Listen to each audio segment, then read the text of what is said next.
फडणवीसांचे सरकार म्हणून जे चालवलं जात आहे ते सरकार नाही, ते गुंडांची टोळी आहे. इतका हतबल मुख्यमंत्री महाराष्ट्राने पाहिला नाही. सरकार हे महाराष्ट्राला कलंकित करणारं सरकार आहे. यांचा हिंदुत्वाचा काही संबंध नाहीये. ना भारतीय जनता पक्षाचा हिंदुत्वाशी संबंध आहे, ना एकनाथ शिंदेचा हिंदुत्वाशी संबंध आहे, ना अजित पवारांचा सामाजिक न्याय, फुले आंबेडकर शाहूंचा विचार, काही संबंध नाही. एका व्यक्तीला ज्या पद्धतीने मारहाण करण्यात आली, खास करून अजित पवार यांचा तो पक्ष आहे, आणि ज्या पद्धतीने घडामोडी होत आहेत, एकीकडे विधानसभेत मारामारी झाली, त्यानंतर पक्षाच्या कार्यालयात मारामारी झाली, ज्या पद्धतीने मारामारी होती महाराष्ट्रामध्ये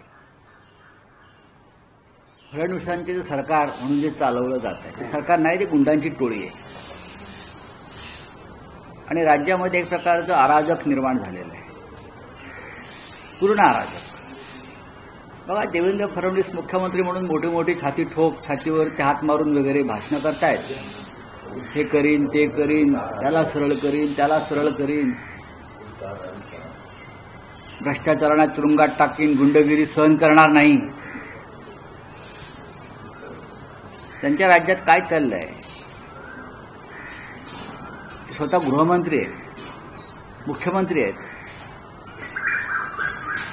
इतका हतबल मुख्यमंत्री महाराष्ट्राने पाहिला नाही. स्वतःचे 132 आमदार असतानाही, आणि ज्याने 3 वर्षापूर्वी 40 आमदार फोडले दुसऱ्या पक्षाचे, आणि त्याचा विजय उत्सव साजरा केला की मी किती महान आहे. आधीचं सरकार हे घटनाबाह्य होतं, आणि आताचं सरकार फडणवीसांचं हे अनैतिक आहे. कारण या राज्यामध्ये रोज इतके अनैतिक कृत्य घडतात, आणि त्यांच्या सरकारमधलेच लोक करतात अनैतिक, व्यभिचारी सरकार. आणि देवेंद्र फडणवीस काही करू शकत नाहीत. अशा प्रकारचं राज्य हे महाराष्ट्राला, सरकार हे महाराष्ट्राला कलंकित करणारं सरकार आहे. तुम्ही पाहिलं असेल की ज्याचा तुम्ही उल्लेख केला की आमदार, मंत्री, पक्षाचे त्यांच्या पदाधिकारी ज्या प्रकारचं वर्तन करतात हे महाराष्ट्रात कधी घडलं नव्हतं. काल खासदार आणि त्यांचे राष्ट्रवादीचे प्रदेशाध्यक्ष सुनील तटकरे यांच्यासमोर छावा संघटनेच्या राज्यप्रमुखांवर हल्ला झाला, आणि तो हल्ला कोणी केला तर राष्ट्रवादीच्या राज्यप्रमुखांनी केला. समोर चित्र दिसतं आहे की मुंबईमधल्या गुंड टोळ्या आमच्या टायकलवाडीमध्ये एकीकडे अशा प्रकारच्या मारामाऱ्या करायच्या. आमदार निवासमध्ये मारामाऱ्या होत आहेत, हनी ट्रॅपची प्रकरणं सुरू आहेत. म्हणजे राज्यात कोणता गुन्हा घडत नाही. मंत्र्यांच्या बारमधून बारबाला पकडल्या जातात ना. कुठे गेला भारतीय जनता पक्षाच्या त्या महिला नेत्या, फडफडणाऱ्या सगळ्या विरोधी पक्षाच्या लोकांवरती जेव्हा काही गुन्हे किंवा काही आरोप हे लोक करायचे, तेव्हा या सगळ्या महिला नेत्या अगदी काय म्हणतात त्याला, राणा भीमादेवी थाटामध्ये पुढे येत होत्या. आज कुठे आहेत? मंत्र्याच्या बारमध्ये, लेडीज बार, महिला सापडल्या बारबाला. महिलांवरती अत्याचार वाढलेले आहेत, हनी ट्रॅपची प्रकरणं वाढलेली आहेत. 4 मंत्री, फडणवीस खोटं बोलतायत, त्यांना माहिती आहे 4 मंत्री हनी ट्रॅपमध्ये अडकले. आज मी एक जे ट्विट केलं आहे त्याची सत्यता पडताळून पाहावी देवेंद्र फडणवीसांनी.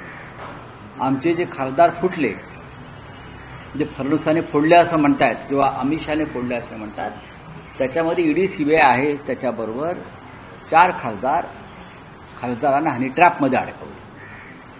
आणि कोण तुम्हाला माहिती आहे? तरुण खासदार. त्यांना हनी ट्रॅपमध्ये अडकवून त्यांच्यावर दबाव आणला, आणि मग त्याने भाजपमध्ये जाऊन शुद्धीकरण करून घेतलं. ही या महाराष्ट्राची संस्कृती झालेली. महाराष्ट्रात नैतिकता उरलेलीच नाही. महाराष्ट्राला जी परंपरा होती एक महान चांगल्या मुख्यमंत्र्यांची, सुसंस्कृत मुख्यमंत्र्यांची, नुसतं कायद्याची पदवी असणं मुख्यमंत्र्याकडे म्हणजे सुसंस्कृतपणा नाही. बरं, नाव फडणवीस असलं तरी पण अंतरंगात जो एक मनामध्ये संस्कार असावा लागतो तो दिसत नाही. हे राज्य रसातळाला जाताना दिसतंय. कालचं कृत्य हाणामारीचं सगळ्यांनी पाहिलं. आमदार निवासचं पाहिलं, संजय सिरसाटांच्या नोटाने भरलेल्या बॅगा पाहिल्या, हनी ट्रॅपची प्रकरणं पाहिली आणि देवेंद्र फडणवीस फक्त या सगळ्यांचं समर्थन करीत भाषणं करतायत. हे या राज्याचं दुर्दैव आहे. हे राज्याचं असा मुख्यमंत्री महाराष्ट्राने कधी पाहिलाच नाही. यापेक्षाही अनेक मुख्यमंत्री आम्ही पाहिलेत जे अकार्यक्षम असतील, त्यांच्याकडनं काही चुका झाल्या असतील, पण अशा प्रकारे भ्रष्टाचार, व्यभिचार, गुंडागर्दी मंत्रिमंडळातली, अहो एक मंत्री रमी खेळतोय, दिसतोय तरी त्याचं समर्थन केलं जात आहे, त्याच्यावर कारवाई होत नाही. हे जर दुसऱ्या पक्षाचे कोणी असतं आणि आमचं सरकार असतं तर देवेंद्र फडणवीस मंत्रालयाच्या पायऱ्यावर ऊर बडवत बसले असते. मंत्रालयाच्या पायऱ्यावरती ऊर बडवत बसले असते, इकडे तिकडे उपोषणाला बसले असते. आज काय चाललंय? दुर्दैव आहे या राज्यात. चार मंत्री किंवा 4 खासदार कोण आहेत? तुम्ही नावं का सांगत नाही? कोण म्हणते असं? तुम्ही का नावं सांगू ना. मी असं म्हणालो की जो फोटो मी दिलेला आहे त्याची चौकशी करा. प्रफुल्ल लोढा नावाच्या व्यक्तीचा फोटो आहे. लोढाच काय रोल आहे याच्यामध्ये? केसेस दाखल झाले आहेत लोढावर, पण त्याचा रोल त्याच्यामधला लोढावरती कोणत्या केसेस दाखल झाल्या? हनी ट्रॅपच्याच आहेत ना. हनी ट्रॅपच्या कोणाबरोबर फोटो आहे? आणि याची सूत्र जामनेरमधून हल्लेली आहे. याची सूत्र जामनेर, जळगाव, नाशिक, मुंबई आणि दिल्ली, आणि ज्यांनी त्याला वापरलं ते हनी ट्रॅपमध्ये सापडले स्वतः. एकनाथ खडसे यांची मुलाखत घ्या या विषयावर अगदी पुराव्यासह. आणि 4 मंत्री म्हणतोय ते 4 मंत्री आहेतच. कोण आहेत? हे देवेंद्र फडणवीसांनाही माहिती आहे आणि म्हणून पोलीस जंग पछाडतायत पेन ड्राईव्ह शोधण्यासाठी. धडाधड रोज आज सुद्धा 5 रेड्स टाकलेले आहेत. काल दिवसभर पोलीस शोधत होते की लोढाकडल्या ज्या पेन ड्राईव्ह आणि सीडी आहेत त्या कुठे लपवल्या आहेत. पण याच्यामध्ये भाजपचेच आहेत की शिंदे आणि अजित पवारांच्या मंत्री आहेत? मी 4 मंत्री म्हटले ते पुरेसं आहे. त्यातले 2 मंत्री भाजपाचेच आहेत. एक नगर जिल्ह्यातल्या मंत्र्याचं देखील नाव समोर येत असणार. मी 2 मंत्री भारतीय जनता पक्षाच्या. बघा असं आहे की शेवटी त्यांना कुटुंब आहेत, संसार आहेत. आपण त्या पातळीवर जाऊन या मताचं मी आणि बाकीचे 2 उर्वरित वगैरे. सर, कालच्या स्टेटमेंटमध्ये माणिकराव कोकाटे पण एक लिस्टमधून आहेत असं तुम्ही सांगितलेलं. आज होय. गिरीश महाजनना तुम्ही एक्सपोज केलं तुमच्या ट्विटरच्या माध्यमातून. अजून बाकीचे 2 कोण? तर ते कागद आणलं. ठीक आहे सर. हा काय आलं? बाकीचे 2 कोण? आणि हे जे प्रफुल्ल लोढा आहेत, जे सगळे हनी ट्रॅपमधून अनेक महत्वाच्या लोकांना ट्रॅपमध्ये भारतीय जनता पक्षाच्या वतीनं पकडत होते, त्यांना किती म्हटलं ते आमचे नाहीत. तुम्ही चित्र पाहिले असतील. स्वतः मुख्यमंत्र्यांबरोबर सुद्धा त्यांचे सत्कार स्वीकारताना फोटो आहेत. मुख्यमंत्री देवेंद्र फडणवीस यांच्याबरोबर सुद्धा प्रफुल्ल लोढा आहेत. त्यांना निवडणूक देखील लढायची होती असं समजतंय. नाही ते असतील ना. हा भारतीय जनता पक्षाचा ह्या सगळ्या लोकांचा खास हस्तक आहे आणि त्याच्या माध्यमातून ठिकठिकाणी विरोधी पक्षाच्या आणि स्वतःच्या लोकांवरती सुद्धा अशा प्रकारचे ट्रॅप लावले गेले. पण आता ते स्वतःवरच उलटल्यामुळे यांची धावाधाव सुरू आहे. त्याच्यामुळे हे जे काय भारतीय जनता पक्षाचं वॉशिंग मशीन आहे त्याच्यामध्ये काही डाग धुतले जात नाहीत. त्यातला हा एक डाग आहे. आज सुद्धा सकाळपासून पोलिसांची पथकं या लोढाच्या अनेक ठिकाणावरती छापा मारतायत.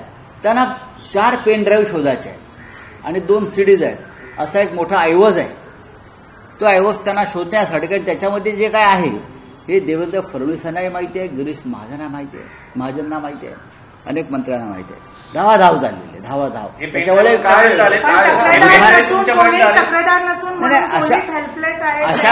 अशामध्ये तक्रारदार शक्यतो नसतो, पण त्याचा जो परिणाम आहे दृश्यफळ दिसत असतं.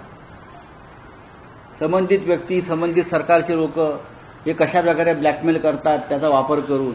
पण आता स्वतःलाच ब्लॅकमेल केलं जात आहे. मी जे म्हणतोय की आमचे 4 खासदार हे या प्रकरणात हनी ट्रॅपमध्येच गेले आणि ती नावं सगळ्यांना माहिती आहेत. 4 तरुण खासदार हे याच प्रकारच्या हनी ट्रॅपमधून आमच्याकडून पळून गेले. बाकी ईडी, सीबीआय, तपास यंत्रणा, भ्रष्टाचार या गोष्टी वेगळ्या, पण ते गेले. आयएएस आणि आयपीएस अधिकारीचं पण आहे का? आयएएस आणि आयपीएस अधिकाऱ्यांचं पण येते. मी त्याच्यावरती काही बोलणं आता उचित नाहीये. असं आहे की शेवटी महाराष्ट्र राज्याची किती बदनामी करावी,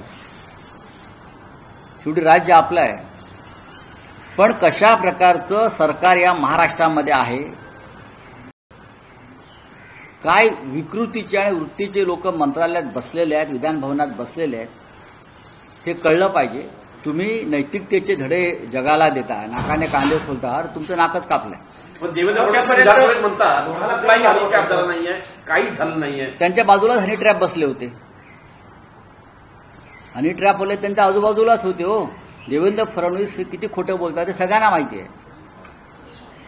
हनी ट्रॅपवाला त्यांच्या बाजूलाच आहे. हा काय, हा पहा, हनी ट्रॅपवाला टोळी त्यांच्या बाजूलाच आहे.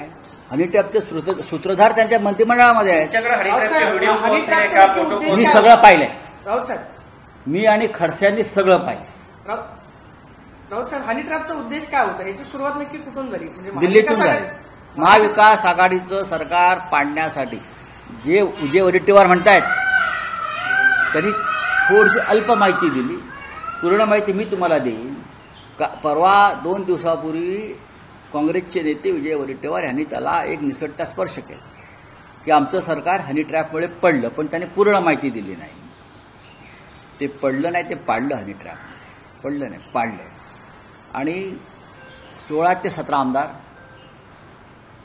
4 खासदार हे त्याच प्रकरणामध्ये भारतीय जनता पक्षानं आपल्या गळाला लावले. उद्याचा सामनाचा अग्रलेख जरूर वाचा त्या सगळ्या विषयावर. नाव आहे हे जे वेश पालटून जात होते ते एकमेकाला सीडी प्रदान करायला जात होते. रात्री ही बघा तुमची सीडी. हे जे हुडी बिडी घालून जात होते ना आणि मरीन लाईनच्या पुलाखाली भेटत होते काळोखात, आणि मग खिशातून अशी सीडी काढून हे बघा तुमचे लोक. कळलं का? त्याच्यामुळे काही लोकांना दरदरून घाम फुटला आणि त्यांनी पटापट उड्या मारून 4थ्या दिवशी सुरतला रवाना झाले. नाही ते सीडी बाहेर येईल. म्हणजे ते हिंदुत्व किंवा निधीसाठी अजिबात नाही. यांचा हिंदुत्वाचा काही संबंध नाहीये. ना भारतीय जनता पक्षाचा हिंदुत्वाशी संबंध आहे, ना एकनाथ शिंदेचा हिंदुत्वाशी संबंध आहे, ना अजित पवारांचा सामाजिक न्याय, फुले आंबेडकर शाहूंचा विचार, काही संबंध नाही. यांची पळून जाण्याची कारणं फार वेगळी आहेत. तुम्ही ती व्हिडिओ जिल्ह्यामध्ये पाहिलं, त्याच्यामध्ये तुमच्या पक्षाचे तत्कालीन एकदा खडसे साहेबांची मुलाखत घ्या. सर, प्रताप सरनाईक काल यांनी सांगितलं की राजकारणात कोण कोणाचा शत्रू नसतो. एकनाथ शिंदे आणि उद्धव ठाकरे परत एकत्र येऊ शकतात. झोपलेले आहेत का ते अजून? मला त्याच्याविषयी त्यांचं मला कौतुक वाटतंय फार. किती धाडसी विधान केलेलं आहे. मी जे बोलतोय बरं का, त्यांनी हनी ट्रॅपवर बोला. प्रताप सरनाईक यांनी महाराष्ट्रातल्या हनी ट्रॅपवरशी अभ्यास करावा. भाजप मित्रपक्षांना कंटाळून आणि हनी ट्रॅपची पालमुळं ठाण्यापर्यंत कशी पोचली आहेत त्याचं संशोधन करावं. एकनाथ शिंदेवर बोलण्याचा कुठलाही अधिकार नाही. सोडून द्या. काय आवडते आहे भाजप कसं या विचारापर्यंत पोहोचलंय की मित्रपक्षांनी जो काही त्रास त्यांना सध्या होतोय ते त्यांना फक्त 8 ते 9 आमदारांची गरज आहे. स्वतः सरकार स्थापन करू शकते त्यांना बाजूला करून. नक्कीच. एकनाथ शिंदे आणि त्यांचा गट भविष्यात सरकारमध्ये असेल की नाही मला शंका वाटते. कारण हे ओझं झालं केंद्राला सुद्धा आणि महाराष्ट्राला सुद्धा. त्यांनी किती आव्हान होत्यात. ज्या प्रकारे ह्या लोकांमुळे महाराष्ट्र बदनाम होतोय, भाजपा सुद्धा बदनाम होतोय. म्हणजे भाजप म्हणजे काय धुतल्या तांदळासारखा नाही हो. हा, भाजप म्हणजे का मोगऱ्याचं फुल नाही आहे सुगंधी, दुर्गंधीच आहेत ते. पण त्यांना याचं ओझं झालं आणि ते लवकरच जातील. हा बोलूया. तुम्ही शेवटापर्यंत नेणार का? तुम्ही शेवटापर्यंत बघा, आम्ही न्यायचा नक्की प्रयत्न करतोय. विधानसभेत हा विषय आल्यावरती मुख्यमंत्र्यांनी त्याची चौकशीची मागणी घोषणा करायला पाहिजे. तुम्ही सरळ उडवून लावता म्हणजे काय? तुम्ही तुमच्या लोकांना वाचवता. तुम्हाला माहिती आहे त्यात काय आहे ते. तुम्हाला माहिती आहे नाना पटोलेने मुद्दा काढलाय, विजय वडेट्टीवारांनी हा मुद्दा काढलाय, आम्ही सातत्याने बोलतो आहोत, वृत्तपत्रामध्ये येत आहे, पोलिसांनी तुम्हाला रिपोर्ट दिलेला आहे, तरी तुम्ही अशा लोकांचं समर्थन करताय. कोणत्या नैतिकतेच्या गप्पा तुम्ही मारताय? हे घाशीराम कोतवालाचं राज्य आहे. लोढाला कोण चालवतं? घाशीराम कोतवाल ज्या पद्धतीनं चालवत होता पेशव्यांना त्या काळात, घाशीराम कोतवाल, बरं का, त्याच्यामुळे गृह खातं हे घाशीराम कोतवाल पद्धतीनं चाललेलं आहे. लोढाला कोण चालवत होतं? मॉनिटरिंग थोडासा अभ्यास तुम्ही करा. आपण सुद्धा पत्रकार आहात आणि आपण संशोधन करत असता. तुमच्याकडे आहेत ना. आधी एकनाथराव खडसे यांची मुलाखत घ्या, काय राहिलं तर मी बोलतो. आतापर्यंत खडसे हेच सांगत होते, माझ्याकडे सीडी आहे, तीच सीडी आहे. बोला काय संसदेचं अधिवेशन सुरू झालं आहे. आपने एक ट्वीट किया है, उसमें आपने बोला है कि अगर ओहदा बड़ा हो तो बकवास भी. अभी हम लोग देश बकवास सुन रहे हैं ना, देश में, महाराष्ट्र में, सब जगह पे, बिहार में, क्योंकि लोग बैठे हैं ना, किसी अवधि पर बैठे हैं, किसी बड़े चेयर पर बैठे हैं और लोगों को भ्रमित किया जा रहा है. हमारे प्रधानमंत्री हो, गृह मंत्री हो, रक्षा मंत्री हो, मुख्यमंत्री हो, आप देखिए महाराष्ट्र में क्या चल रहा है. झूठ बोल रहे हैं मुख्यमंत्री दर दिन. उनके 4 मंत्री हनी ट्रैप में फंस गए हैं, एमपीज और विधायक फंस गए हैं और विधानसभा में झूठ बोल रहे हैं. लोगों को अरेस्ट किया है, उनके साथ लोगों के फोटो है हनी ट्रैप वाले जो किए हैं, ऑपरेट करते हैं, और मुख्यमंत्री फडणवीस बोलते हैं ऐसा कुछ हुआ ही नहीं. बड़े खुर्ची पर बैठे हैं, चेयर पर बैठे, इसलिए आप झूठ बोलने को आपका लाइसेंस है क्या? सर, आपने ट्वीट सीबीआई की जांच की मांग. 4 मिनिस्टर्स 4 मंत्री है. जाने वाले मैं 3 या 4 नहीं बोल रहा हूं, मैं 4 मंत्री तो जाने वाले हैं. माणिक कोकाटे जाएंगे, संजय सिरसाट जाएंगे, और कौन सा नाम चाहिए आपको? संजय राठौड़ जाएंगे, और एक नाम आएगा. 5 नाम आ सकते हैं. तर वडेट्टीवारांच्या दाव्यात तथ्य नाही असं अंबादास दानवे म्हणाले, तर त्यावर मला माहिती. सर, आज पार्लियामेंट का पहला सेशन है. ऑपरेशन सिंदूर से लेकर पहलगाम टेरर अटैक की क्यों हुआ, इस पर भी चर्चा की मांग की जाएगी ऑपोजिशन की तरफ से. सर, आपका इस पर क्या कहना है कि चर्चा होनी चाहिए और सरकार को क्या किस तरह से इस पर बात करनी चाहिए? चर्चा क्यों नहीं होनी चाहिए? राष्ट्रीय सुरक्षा का मुद्दा है. पहलगांव में हमारे 26 लोगों की हत्या हुई, हमारे 26 महिलाओं का सिंदूर उजाड़ दिया, इसीलिए आपने ऑपरेशन सिंदूर किया. और उसके बावजूद आप बिहार में जाकर बांग्लादेशी रोहिंग्या को पकड़ लेते हैं, उनकी खोज करते हो, लेकिन पहलगांव में जिसने हमला किया अब तक आप उसको नहीं पकड़ पाए. तो क्या हम ये सवाल नहीं पूछेंगे सरकार से? ऑपरेशन सिंदूर किसके दबाव में अपने पीछे हटाया है या बंद किया? क्या सरकार को ये सवाल पूछने का अधिकार विपक्ष को नहीं है? लोकतंत्र में हम जरूर सवाल पूछेंगे, हम सदन में खड़े रहेंगे. सर, हमको ये करना ही चाहिए राष्ट्रहित के लिए. कांग्रेस नेता शशि थरूर का पिछले दिनों से जो बयान मैं क्या देखो, उनका इंटरनल कांग्रेस की बात है ये. साथ ही ये सेशन बहुत इम्पोर्टेंट रहने वाला है. आपके कुछ ऐसे मुद्दे जिन्हें हम मानते हैं कि ये सेशन बहुत इम्पोर्टेंट है, लेकिन सरकार मानती है क्या? हम मानते हैं जिस तरह से पाकिस्तान के साथ युद्ध हुआ और युद्ध रोका गया, जिस तरह से पहलगांव में हमारे लोगों को मारा दिया, सिंदूर उजाड़ दिया हमारे महिलाओं का, और अब तक वो लोगों का अता पता नहीं लगा पाई सरकार. तो हमारे ये सेशन बहुत इम्पोर्टेंट है. सेशन के दरमियान मोदी जी 3 दिन के विदेश दौरे देखिए, पे हैं. मोदी कब रहते हैं देश में? मोदी देश में रहते हैं क्या? अब उनको 75 साल होने वाले हैं, शायद उनको रिटायर होना पड़ेगा, तो फिर एक बार एक राउंड विदेश का कर रहे हैं भ्रमण का. मानिकराव काकाटे जो है रमी खेलते हुए पकड़े गए हैं, उसमें असेंबली चल रहा है. अरे भाई, हनी ट्रैप में लोग पकड़े गए तो क्या है, रमी के बाद क्या? विधानसभा में एक मंत्री, वो कृषि मंत्री है, जिस महाराष्ट्र में 3 महीनों में लगभग 700 किसानों ने आत्महत्या की, उस राज्य का कृषि मंत्री रमी खेल रहा है और मुख्यमंत्री उस मंत्री का समर्थन कर रहे हैं.